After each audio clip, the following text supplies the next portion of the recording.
최성민의 히든마켓 리포트 시간입니다. 오늘의 주제는 외국인의 실체인데요. 뭔가 의미심장한데 사실 이사님만큼 외국인에 대해서 또 외국에 대해서 잘 아시는 분이 없잖아요. 네, 유안타증권의 최성민 이사입니다. 와우넷 파트너 최성민입니다. 저는 아시는 분은 아시지만 이제 런던, 홍콩, 동경, 뉴욕, 월스트리트에서 이제 그곳에서 주재하면서 초대형 외국인 기관 투자가를 상대로 해서 한국 투자 전략을 20년간 컨설팅했던 경험이 있습니다. 그래서 우리가 이제 평소 알고 싶었던 외국인의 실체, 사실은 우리가 외국인 하지만 네. 개인 투자자들이 도대체 이 외국인은 어떤 사람들이냐에 대해서 아시는 분이 매우 드물 거라고 생각합니다. 그래서 오늘 외국인의 실체에 대해서 하나하나 제가 오늘 프로그램으로 완벽히 알게끔 해드리겠습니다. 와, 저도 정말 궁금했거든요. 네. 외국인의 실체에 대해서 완벽하게 알 수 있겠다 이런 기대감이 드는데 외국인을 제대로 알려면 그렇다면 뭐부터 확인을 해야 좋을까요? 일단은 외국인이 왜 중요하신가? 이걸 알아야겠죠. 그럼 외국인이 우리나라 주식시장에 지분을 얼마나 가지고 있느냐, 그 분들로 인해서, 그 투자자들을 위해서 우리 주식시장이 어떻게 움직이느냐를 알아야 된다면 이제 비중을 좀 알아야겠죠. 네. 그래서 이제 비중의 표를 한번 준비가 됐으면 보여주시면, 이게 이제 외국인 비중은 코스피 기준으로는 한 36% 정도 되고요. 그다음에 지난 작년 이제 8, 9, 10월, 11월 제가 이제 가져왔는데 작년 거를 보면서 이제 말씀드리는 겁니다. 별로 변동이 없습니다. 코스닥도 마찬가지입니다. 11% 정도에서 변동이 없는데 이게 이제 0.5% 포인트, 1% 포인트가 굉장히 주식시장에 큰 영향을 미칩니다. 나머지는 그럼 누가 가지고 있느냐? 코스피를 기준으로 해서 나머지는 대주주가 일단은 평균으로 한 얼마 가지고 있겠습니까? 한 25% 가지고 있겠죠. 대주주 지분이요. 그다음에 나머지는 기관과 이제 개인 비중이겠죠.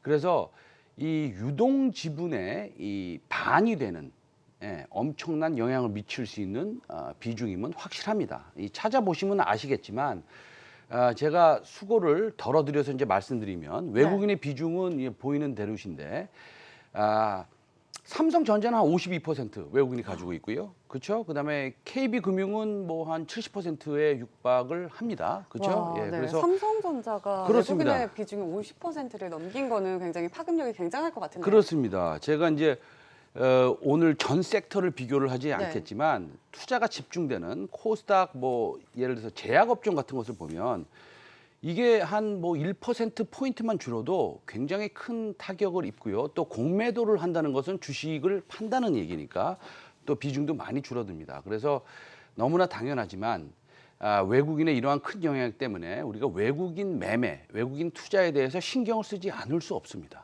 그렇죠? 네. 그들의 움직임에 대해서 지금도 상세히 파악하고 그들의 습관, 그들의 투자 행태, 그들이 어떤 존재인가를 우리가 좀 안다면 우리가 조금 대응하기가 그래도 쉽지 않느냐. 주가가 떨어지더라도 그래도 좀 알지 않겠느냐. 이런 겁니다. 그렇기 때문에 오늘 간단히 브리핑 해드릴 내용이 외국인의 실체, 그다음에 이제 투자 방법, 그다음에 실제적 매매에 대해서 간단히 좀 짚어드리겠습니다. 그렇다면 오늘은 외국인의 실체와 이들이 투자를 하는 방법, 그리고 또 어떻게 매매를 하는지 그 방법을 알려주신다는 건데 바로 시작해 볼까요? 네네. 그러면 우리가 이제 외국인 하면 여러 가지 떠오르는 게 있지 않습니까? 네. 그렇죠. 저도 이제 가끔씩 이렇게 포털 사이트의 채팅방에 들어가면 네. 외국인에 대해서 좀 약간 험한 말 하시는 분들도 계시고 공매도가 어쩌니 이런 말들 하시는 분들 계십니다. 그 중에서 이제 외국인들을 딱 생각하면 떠오르는 키워드를 제가 이제 몇 개 뽑아왔습니다. 기대가 되는데요. 네네, 한번 보여주시면요. 외국인 딱 하면 이제 헤지펀드, 공매도 이거 우리 개인 투자자들이 우리 시청자 여러분들이 맞아요. 굉장히 싫어하시는 그렇죠? 그다음에 검은 머리 외국인, 그다음에 메릴 린치 외국사 리포트, 밸류에이션 그다음에 연방은행 FED 이런 것들이 있습니다. 그래서 근데 이제 제가 말씀드린 건 뭐냐면 네. 우리가 이제 개인 투자들이 생각하시는 그런 것들이 있지 않겠습니까? 그런 것들이 대부분 너무 죄송한 말씀이지만 옳지 않다라는 겁니다. 잘못 알고 계신다는 겁니다. 그래서 그 잘못 알고 계신 것을 제가 이제 20년 동안 뉴욕, 런던, 홍콩 등지에서 한국 투자 전략가로서 이런 외국인들을 많이 한 6,000회 정도 만나봤으니 네. 그럼 제가 이제 그거에 대해서 말씀을 드리면 이제 외국인에 대해서는 이제 오늘 알게 되실 겁니다. 그래서 좀 틀리게 알고 계신 것들을 제가 오늘 좀 죄송하지만 잡아드리는 또 프로그램입니다. 오늘은. 예. 그렇다면 저희가 어떤 점을 좀 다르게 알고 있었을까요? 예를 들어서 뭐 쉬운 토픽부터 할까요? 네. 쉬운 거부터 하면 검은 머리 외국인. 검은 머리 외국인. 예, 그래서 이 한번 그림을 한번 보여주시면 저도 이 영화 봤습니다. 이 영화 굉장히 재밌는데요. 저도 본 기억이 납니다. 네, 영화 작전이라는 이 영화에서 이제 저 배우가 검은 머리 외국인으로 이제 그 출연을 했습니다. 그렇죠, 이제 하는데 우리가 이제 미디어 또는 뭐 채팅방 등에서 그다음에 네. 이제 가끔씩 저건 뭐 가짜다, 검은 머리 외국인이다 하는 문구를 보면 마치 무슨 뭐 불법적인 거래가 있는 것처럼 얘기하는 것을 가끔 볼 수 있습니다. 근데 이제 제 경험으로는 검은 머리 외국인은 없습니다. 예. 있어도 우리가 신경 쓰지 않아도 됩니다. 예, 관계가 없습니다. 예를 네. 들어서 물론 작년에도 뭐 골드만삭스가 무차입 공매도 뭐 이런 것들 좀 있었지만 과태료 부과받았지만 검은 머리 외국인이랑은 상관이 없는 것이고요. 소위 제가 만난 후배 펀드 매니저 중에서 예를 들어서 뭐 싱가포르나 런던이나 이런 데서 이런 분들은 있습니다. 제가 예를 들어보겠습니다. 한국인의 피가 흐릅니다. 한국인의 피가 흐르는데 미국에서 오래 자랐고 뭐 예를 드는 겁니다. 뭐 네. 한국말이 좀 어눌하죠. 어눌한데 그러나 뭐 우리가 그 뭐 잘 아는 그 세계 유수의 대학 뭐 하버드나 예일 같은 데 나와서 최고 교육을 받은 한국 주식을 포함해서 이머징 마켓에 투자하는 펀드 매니저는 있습니다. 우리가 그 사람을 검은 머리 외국인이라고 불러야 됩니까? 그렇지 않습니다. 예, 그러다 아니면 이런 분들도 있습니다. 한국의 최고 대학을 나와서 성실하게 한국에서 근무하다가 능력이 뛰어나서 해외 유수의 펀드 운용사로 스카웃이 돼서 미국이나 홍콩이나 싱가포르 등에서 한국을 조금 포커스해서 자금을 운영하는 제 후배들은 있습니다. 그렇다면 검은 머리 외국인은 없다 이런 말씀이시죠? 그렇죠. 그거랑은 상관없는 거죠. 물론 해외 자금이 한국에 투자가 되는 거고요. 이런 분들이 검은 머리 외국인이냐? 뭐 아니라는 얘기죠. 그래서 항상 소위 말해서 우리 이 사회에서는 범죄자는 있기 마련입니다. 그렇죠? 네, 범죄는 있기 마련이지만 시장에 일도 좌지우지 못합니다. 그렇기 때문에 그냥 없다고 생각하시는 분이 아마 맞는 것일 겁니다. 알겠습니다. 네. 그렇다면은 헤지펀드 공매도 전략 이거 굉장히 궁금해하실 것 같은데 네네. 이거는 뭐 외국인하고 관련이 있는 키워드일까요? 그렇죠. 사실은 근데 이제 외국인들이 그 공매도를 굉장히 많이 하지 않습니까? 이거는 제가 드릴 말씀이 너무나도 많습니다. 그런데 공매도를 없애자고 하시는 분들이 계신데 저한테 무슨 또 그 채팅방에서 외국인을 갖다가 옹호한다 이렇게 또 쫙 쓰실 줄 모르는데 그렇지 않습니다. 예. 이 전 세계의 선진국 시장, 미국이나 싱가포르나 홍콩이나 일본이나 독일이나 프랑스나 영국이나 하는 이런 주식시장에는 공매도가 다 있습니다.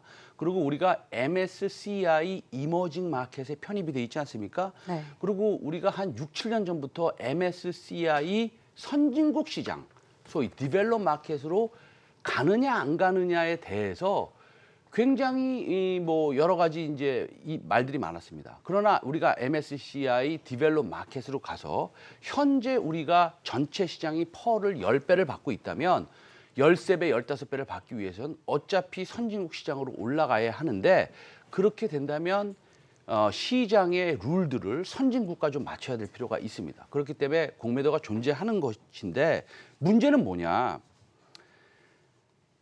공매도를 갖다가 규정에 맞춰서 하면 되는데 규정에 맞춰서 하지 않기 때문에 이런 일들이 일어나는 것입니다.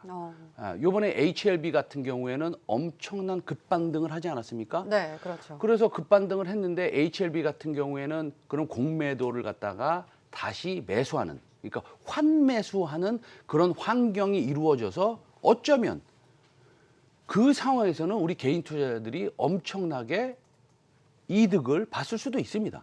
예, 그럴 때는 또 아무 말 안 하시죠. 또 우리 개인 투자자들은 왜냐면 이득을 봤기 때문에 네. 어쨌든 두 가지로 구분을 하면 펀드를 두 가지로 구분을 하면 롱 펀드와 롱 숏 펀드가 있습니다. 롱 펀드는 우리가 그야말로 증권사에서 가입하는 매수만 가능한 펀드고요. 네. 그래서 롱 펀드는 특성상 자금이 유입이 되면 매수를 즉각 해야 됩니다. 한 3, 4일 내로 해야 되고요. 현금 비중은 일반적으로 한 5% 비중 이하로 가져가는 것이고요. 그다음에 현금을 많이 유지를 만약에 한다. 예를 들어서 우리 앵커님이 펀드 네. 매니저야. 근데 돈이 1,000억이 있으셔. 근데 현금을 200억이나 가지고 있고 주식은 1,000억, 800억뿐이 없어. 이런 상황이 발생하면 만약에 주가가 올라가면 업사이드 리스크, 상방 위험에 노출이 돼 있기 때문에 일반적으로는 무조건 돈이 들어오는 대로 사야 되는 게 맞습니다. 그래서 펀드에 자금이 많이 투자가 되면 시장은 유동성 랠리를 좀 보이는 것이고요. 그다음에 롱숏 펀드는 일반적으로 보면 롱이라는 것은 이제 매수란 뜻이고요. 숏이라는 것은 공매도란 뜻입니다. 좀 어려운데요. 어쨌든 이 펀드는 매수 포지션. 그러니까 제가 이제 100억을 가지고 있다고 치면은 50억은 삼성전자를 사고 예를 드는 겁니다. 네. 그다음에 나머지 50억은 하이닉스를 팝니다. 그래서 거의 50대 50으로 맞추는 펀드가 롱숏 펀드고 그게 헤지 펀드입니다. 그래서 우리가 공매도는 주식을 주가 하락하는데 베팅을 하는 거 아니겠습니까? 그래서 이제 이게 이런 펀드는 뭐 한 8%의 절대 수익률을 목표로 하고 있습니다. 그래서 이 헤지 펀드는 사실은 뭐 절대 수익률을 목표로 하는 것이고요. 공매도를 많이 하는 펀드입니다. 그래서 우리나라는 이제 헤지 펀드가 뭐 한 2년 전부터 우리가 이제 증권회사에서 상품을 판매를 하고 있습니다. 그래서 우리가 만약에 이렇다면 공매도가 되는 주식들 있지 않습니까? 네. 예를 들어서 뭐 삼성전기가 공매도 많이 됐었고요. 과거에 신라젠 HLB가 공매도가 많이 되지 않았습니까? 이런 것을 환매수가 되는 다시 공매도를 했으면 다시 사야 되지 않습니까? 언젠가는 HLB가 그런 경우를 겪었고요. 이것을 역이용할 수도 있는 것입니다. 예. 그렇다면 공매도 되는 주식들, 또 환매수 되는 주식들을 잘 살펴보는 것도 투자의 한 방법이라고 생각을 해봐도 괜찮겠네요. 네, 그죠? 그렇습니다. 예, 그래서 뭐 작년에 이제 기준으로 해서 왜냐하면 작년에 얼마나 공매도가 많았었는지를 보고 올해도 이제 비슷하긴 합니다만 그런 주식들을 지금에 와서 살펴보면 어떻게 됐는지 우리가 알 수 있습니다. 그래서 공매도가 많이 나오는 주식들은 조심을 해야 됩니다. 한번 표를 보여주시면요. 자, 그러면 어떤 거를 먼저 우리가 볼까요? 예를 들어서 삼성전기하고 이제 신라젠하고 셀트리온을 한번 보면 맨 위에 이제 셀트리온이 있었습니다. 셀트리온은 2018년에 보면요. 시총 대비해서 21%의 대차 잔고가 있었습니다. 그러면 저거는 딱 보더라도 아, 이거는 올라가기가 좀 어렵구나. 라는 것은 뭐 너무나 당연한 사실입니다. 그래서 셀트리온의 주가를 지금 한번 찾아보시면 엄청나게 빠져 있습니다. 네. 그다음에 신라젠 같은 경우도 마찬가지입니다. 신라젠은 왜 외국인이 그렇게 공매도를 많이 했을까요? 왜냐하면 그분들 생각에는 신라젠이 1년 내내 주구장창 빠질 수 있다는 생각을 한 겁니다. 그래서 지금의 만약에 어떤 종목이 공매도를 많이 나온다 그러면 왜 저 외국인 투자자들은 공매도를 많이 할까? 공매도를 통해서 주가를 짓눌러서 빠지게 하려고 하는 것일까? 라고 생각하시면 안 되고 펀드멘털상 아니 회사의 가치상 이거는 공매도를 쳐야 되기 때문에 치는 것이다라고 생각하시는 게 좋다는 얘기입니다. 삼성전기 한번 볼까요? 삼성전기는 뭐 공매도가 엄청났습니다. 물론 요새 이제 이건 작년 데이터고 올해 삼성전기가 조금씩 올라오고 있습니다. MLCC의 업황이 조금 좋아지는 건 사실입니다. 그럼 삼성전기가 작년하고 올해 초에도 저렇게 공매도가 많았는데 대차 잔고가 시총의 26%입니다. 저거는 제가 숫자를 보고도 좀 믿지 못하는 숫자입니다. 그렇죠? 어떻게 저렇게 클 수 있습니까? 그러면 이 만약에 말입니다. 삼성전기의 MLCC의 업황이 좋아지고 일본의 무라타의 업황이 좋아져서 MLCC의 업황이 전체적으로 좋아지고 미중 간의 무역 분쟁이 풀리고 그다음에 IT 산업의 턴어라운드가 지금도 있지만 특히나 MLCC 쪽에 있다면 삼성전기의 공매도된 부분은 환매수가 일어난다면 삼성전기의 주가는 폭발적으로 상승을 할 수도 있다라는 생각도 해보셔야 됩니다. 역으로 생각해봐도 그렇죠. 좋다. 그렇다고 본다면 삼성전기의 지금 공매도는 어떻게 진행되고 있는지 관심이 있으신 우리 시청자 여러분들은 매일매일 체크하시는 게 좋죠. 네, 외국인들의 공매도 현황을 잘 살펴보면 투자에 도움이 될 것 같습니다. 그렇다면 세 번째 키워드 메릴 린치는 뭘까요? 메릴 린치. 네. 메릴 린치는 여러분들이 이거는 좀 많이 아십니다. 이제 요새는 많이 아시는데요. 메릴 린치는 사실은 소위 말해서 쉽게 설명하면은 이게 기계적으로 사고 파는 펀드를 운영을 하고 있습니다. 그래서 이 글로벌 증권회사 그 인베스트먼트 뱅킹이 투자은행 뭐라고도 부르지 않습니까? 그래서 작은 종목의 매수 매도로 메릴 린치 창구가 뜨는 경우가 많습니다. 우리 그 앵커께서도 이제 집에 돌아가셔서 네. 이 작은 종목의 창구들을 오른쪽 왼쪽으로 보면 이상하게 JP 모건, CLSA, 뭐 크레딧 스위스, UBS, 뭐 맥쿼리 이런 창구는 많이 안 뜨는데 메릴 린치가 오른쪽 왼쪽에 많이 뜨는 경우가 있습니다. 이것은 이 퀀트 사실은 개량 펀드이고요. 거의 펀드멘틀과 무관하게 움직이는 단타형 펀드입니다. 그래서 결론 말씀드리겠습니다. 무시하시면 됩니다. 예, 무시하시고요. 외국인이 산다고 좋아할 만한 그런 펀드가 아니고요. 판다고 해서 이 사람들이 펀드멘털이 나빠지니까 판다라고 생각하시면 안 됩니다. 본인의 심지를 굳게 하시고 메릴 린치의 움직임과 상관없이 투자를 하셔야 됩니다. 예. 네, 메릴 린치 창구에 뜨는 종목은 크게 상관하지 않아도 된다 이렇게 말씀해 주셨습니다. 그렇다면 바로 다음 키워드로 넘어가 볼게요. 외국사 리포트는 좀 어떻게 해석을 하면 좋을까요? 이것도 무시를 해도 괜찮을까요? 아니요, 좀 잘 살펴봐야 좋을까요? 이건 잘 살펴봐야 됩니다. 그래야 되나요? 이거는 잘 살펴봐야 되는데 글로벌 금융회사 리포트 그 외국 회사 예를 들어서 뭐 UBS나 크레딧 스위스나 메릴 린치나 뭐 JP 모건이나 모건 스탠리의 리포트인데요. 한번 뭐 리포트 안 보여주셔도 되는데 보여주시면 이렇게 돼 있습니다. 메릴 린치 것은. 근데 이제 뭐 제가 이 글로벌 금융회사 골드만삭스나 크레딧 스위스의 한국 기업 리포트를 키워드로 정하고 여러분들한테 중요성을 강조하는 이유는 이렇습니다. 외국사 리포트에 대해서 이제 두 가지를 제가 말씀을 드리고 싶습니다. 네. 첫째는 일단 외국사의 매수 매도 비중이 한국 증권사와는 달리 매도가 그래도 약간 한 20% 많게는 30%까지 차지한다는 겁니다. 한국 증권사는 5% 이하입니다. 이게 무슨 말씀이냐? 예를 들어서 오늘 리포트가 나왔다고 생각해 봅시다. 한국 증권사에서 100개의 리포트가 나왔다고 생각해 보시면 95개는 전부 다 매수고 나머지 5개는 보유입니다. 그럼 우리가 95개의 리포트가 전부 다 매수면 그 종목별로 100만 원씩 나눠서 95개의 리포트를 사지 못하지 않습니까? 그러니까 좀 그런 측면이 있습니다. 그렇기 때문에 이 외국사 리포트는 조금 독립적이다라고도 할 수도 있고요. 그래서 외국사 리포트가 매도를 통해서 한국 시장에 영향을 미칠 때가 많다라는 것이고요. 네. 그것은 최성민의 히든마켓 리포트에서 아침 8시에 그런 것들을 자세히 설명을 드립니다. 둘째는 50%의 외국인 투자자들은 한국 회사의 설정을 아주 깊게는 알지 못합니다. 예, 좀 알지만 예를 들어서 뭐 회사의 재무제표, 그들이 신뢰하는 글로벌 회사의 리포트에 대해서는 의존하면서 잘 아는데 예를 들어서 뭐 하나 말씀 드려볼까요? 네. 뭐 UAE에 전 세계에서 제일 큰 국부 펀드가 있습니다. 아디아라고 있는데요. 아부다비 투자청이라고 합니다.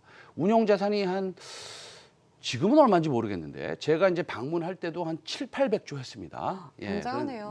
그래서 이곳에 이제 아시아 투자를 하시는 뭐 무하마드 알컴지라는 아시아 담당 부사장님이 계셨는데 제가 이분이랑 한 10번이랑 미팅 정도 했는데 이분이 잘 아십니다. 저보다 뛰어나신 분이고 다 아시지만 삼성전자가 좋은 실적을 내고 있다. 뭐 이 정도는 알 수 있죠. 그러나 뭐 예를 들어 무슨 뭐 애경 산업에 네. 견미리 팩트 화장품 있지 않습니까? 그런 것들이 뭐 잘 팔린다든지 이런 것까지는 모르시거든요. 그래서 이제 그런 것들을 제가 말씀드리고 하긴 하는데 어쨌든 우리가 외국인의 움직임을 잘 파악하고 이런 중요한 이슈들을 오전 8시 최성민의 히든마켓 리포트에서 저와 함께 하실 수 있습니다. 네, 한마디로 그 분야를 제일 잘 알고 있는 전문가에게 리포트를 확인해 보면 제일 좋겠다, 믿을만하다 이런 말씀이신 것 같은데요. 그렇다면 외국인의 움직임은 어떻게 파악을 해야 좋을까요? 일단은 우리가 뭐 시간이 이제 그렇게 네. 많지 않아서 외국인이 어떻게 주문을 주는지에 대해서 한번 알아볼까요? 네. 주문을 어떻게 하는지. 외국인은 사실은 주문을 주는 방법이 여러 가지가 있지만 그중에 하나를 소개시켜 드리는데 이 펀드라는 거 있지 않습니까? 제가 우리 앵커께서 한번 여쭤보는데 펀드라는 게 역사가 어떻게 되는지 아세요? 이거 참 재미있는데. 제가 듣기로는 스코틀랜드에서 시작됐다고 들었거든요. 아주 잘하시네요. 이게 스코틀랜드에서 펀드라는 게 시작됐습니다. 그래서 어떻게 됐냐면 원래 스코틀랜드의 귀족들이 전쟁을 나가면서 집에는 이제 부인만 남겨두고 애들만 남겨두고 이 귀족들이 전쟁을 나가지 않습니까? 그러면 전쟁을 나가면은 자기가 목숨을 희생당할 가능성이 높지 않겠습니까? 전쟁을 나가는데. 그렇기 때문에 이 귀족들이 돈을 모아서 하나의 펀드를 만들어서 내가 죽으면, 전쟁에 나가서 죽으면 이것으로 먹고 살아라 라고 하는 그런 것으로 이제 처음 시작됐는데요. 아직도 스코틀랜드에 그 펀드가 남아 있습니다. 아주 유명한 펀드인데 한국말로 직역을 하면 네. 스코틀랜드의 과부들입니다. 굉장히 예, 예. 좀 예, 그래서 네. 이제 영어로 얘기하면 스코티시 위도우스입니다. 어. 예, 제가 그 펀드의 담당자들도 많이 만나봤는데요. 그 펀드는 그렇게 시작이 된 겁니다. 사실은. 예, 그래서 이제 그러면서 이제 이 펀드가 이제 전 세계에 이제 퍼지기 시작했는데요. 우리나라에 펀드가 들어온 건 사실 몇 년 안 되죠. 한 25년 됐습니까? 30년 됐습니까? 그렇죠? 어쨌든 그럼 외국인들은 어떻게 보통 주문을 주느냐? 우리가 이 주문이 들어오는 것을 보면 예를 들어서 뭐 JP 모건도 그렇고요. 모건 스탠리도 그렇고 가끔씩 보면 500주씩 시간에 맞춰서 계속 30초마다 주문이 들어오는 경우가 있습니다.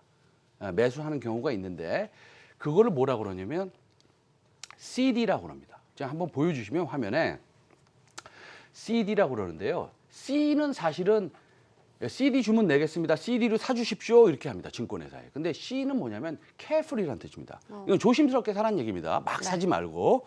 그다음에 discretion은 사실은 잘 알아서라는 뜻입니다. 그러니까 약간 무슨 뜻이냐면 주식을 사는데 네가 잘 알아서 조심스럽게 사라는 뜻입니다. 그래서 그러면 CD 볼륨 15% 제목은 15%는 얘기는 뭐냐면 오늘의 거래량의 15%까지 네가 조심스럽게 잘 알아서 사. 그렇기 때문에 이게 무슨 15,350원에 6만 주 사주세요.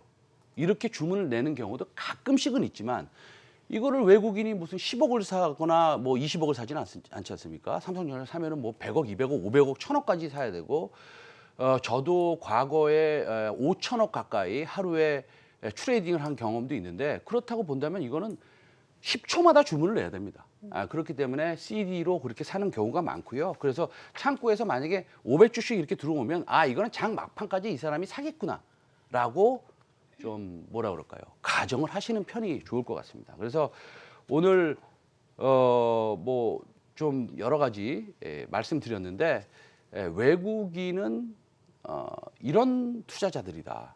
간단히 설명드렸고 또 모자라는 부분이 있으면 질문들이 또 있으시면 채팅방에나 있으시면 또 제가 추가로 또 설명드리도록 하겠습니다. 네, 알겠습니다.